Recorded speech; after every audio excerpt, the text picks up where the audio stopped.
السلام علیکم ورحمۃ اللہ وبرکاتہ۔ محترم ناظرین، کیسے ہو؟ خیریت سے ہوں گے؟ اللہ تعالیٰ آپ کو ہمیشہ صحت اور عافیت والی زندگی عطا فرمائیں۔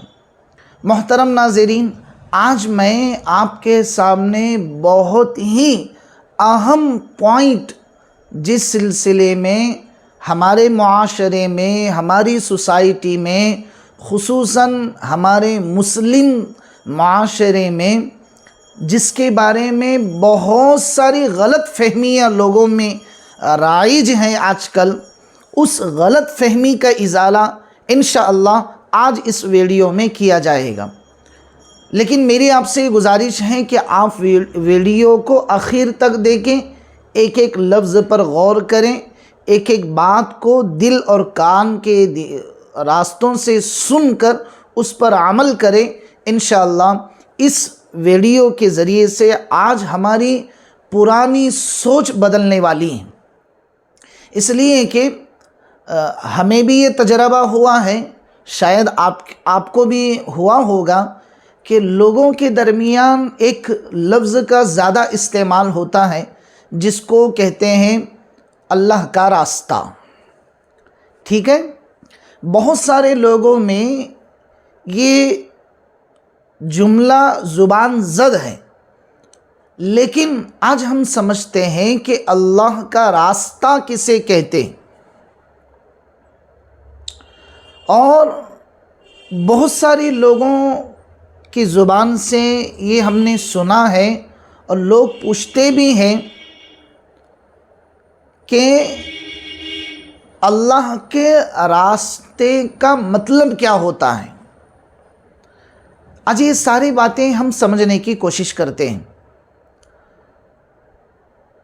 ایک شخص اگر بیوی بچے پر محنت اور مزدوری کر کے، مجاہدہ کر کے اور اپنا پسینہ بہا کر وہ کما کر لا کر بیوی بچوں کی خدمت کرتا ہے، تو کیا اسے اللہ کا راستہ کہا جائے گا؟ اور اگر ایک شخص محنت کر کے، مزدوری کر کے، رات و دن فیکٹریوں میں کام کر کے، سڑکوں پر کام کر کے، کھیتوں میں کام کر کے، اوپر دھوپ اور نیچے زمین کے اندر تپ کر جو پیسہ کما کر، جو روزی کما کر لاتا ہے، اور وہ بوڑھے ماں باپ کی خدمت کرتا ہے، تو کیا اسے اللہ کا راستہ کہا جائے گا یا نہیں کہا جائے گا؟ یہ ساری چیزیں آج ہم اس ویڈیو میں سمجھتے ہیں۔ اللہ کے حبیب پاک صلی اللہ علیہ وسلم ایک مرتبہ بیٹھے ہوئے تھے، صحابہ کا مجمع ساتھ میں تھا، تو آپ کے سامنے سے ایک لحیم اور شحیم آدمی، تندرست اور صحت مند، ڈیل ڈول سے بھرا ہوا اور طاقتور اور مضبوط جسم والا آدمی وہاں سے گزرا۔ حضرات صحابہ رضی اللہ عنہم اجمعین کے دل میں یہ خیال پیدا ہوا، اور آپ نے بھی یہ سوچا، اور اللہ کے رسول صلی اللہ علیہ وسلم سے اپنے اس خیال کا اظہار بھی کیا، کاش کہ کتنا اچھا ہوتا یہ مضبوط آدمی، طاقتور آدمی، لحیم و شحیم آدمی، ڈیل ڈول والا آدمی اگر یہ اللہ کے راستے میں استعمال ہوتا تو کتنا فائدہ ہوتا۔ اللہ کے حبیب پاک صلی اللہ علیہ وسلم کی سامنے اور آپ کی خدمت اقدس میں جب حضرات صحابہ نے اپنی اس تمنا کا اظہار کیا، تو فوراً اللہ کے رسول صلی اللہ علیہ وسلم نے فرمایا،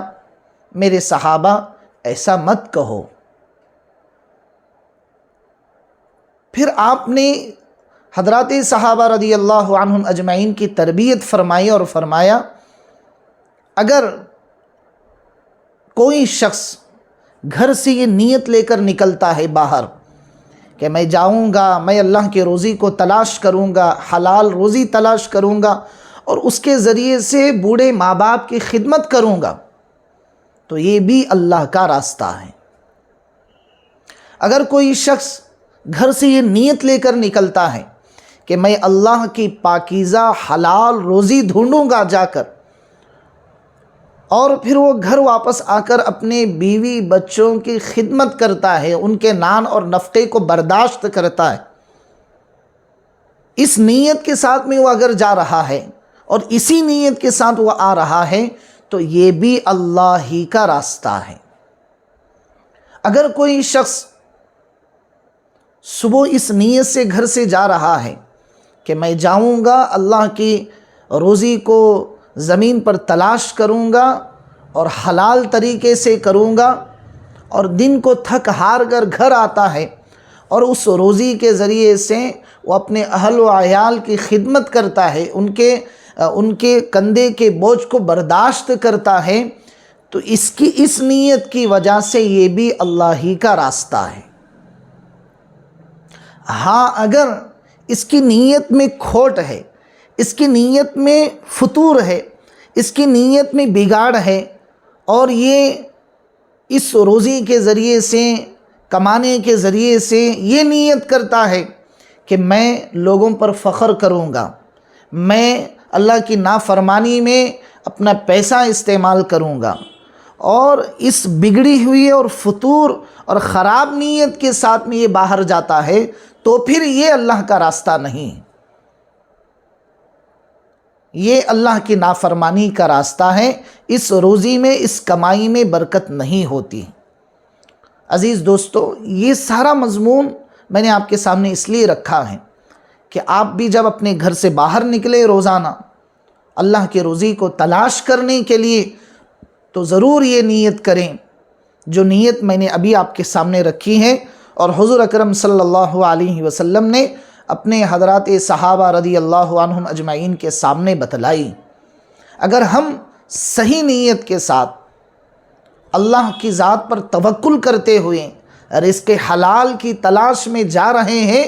تو یہ بھی اللہ ہی کا راستہ ہے، یہ کسی غیر کا راستہ نہیں۔ اور ہم تصحیح نیت کے ساتھ باہر نکل رہے ہیں، تو ہماری اس نیت کی درستگی پر ہمارا دن بھر کا کمانا بھی ثواب کا کام بن جاتا ہے اور عبادت بن جاتا ہے۔ تو معلوم ہوا کہ نیت کی درستگی پر اللہ تبارک و تعالی ثواب دیتے ہیں، اور ادھر دنیا بھی بناتے ہیں اور دین بھی بناتے ہیں، اور نیت کی بگاڑ پر ادھر دنیا بھی بگڑتی ہے اور آخرت بھی بگڑتی ہے۔ تو اس لیے ہمیں صحیح نیت کے ساتھ رزق حلال کی تلاش میں اللہ پر توکل کرتے ہوئے ہم اگر باہر کمانے کے لیے جاتے ہیں، تو عزیز دوستوں، ہمارے لیے سونے پر سہاگا ہے کہ ہمیں اللہ تعالیٰ کمانے کا ثواب بھی دیں گے، اور ہمیں آخرت میں اس کا بہترین بدلہ بھی عطا فرمائیں گے، اور یہ اللہ کا راستے میں شمار بھی ہو جائے گا۔ السلام علیکم ورحمۃ اللہ وبرکاتہ۔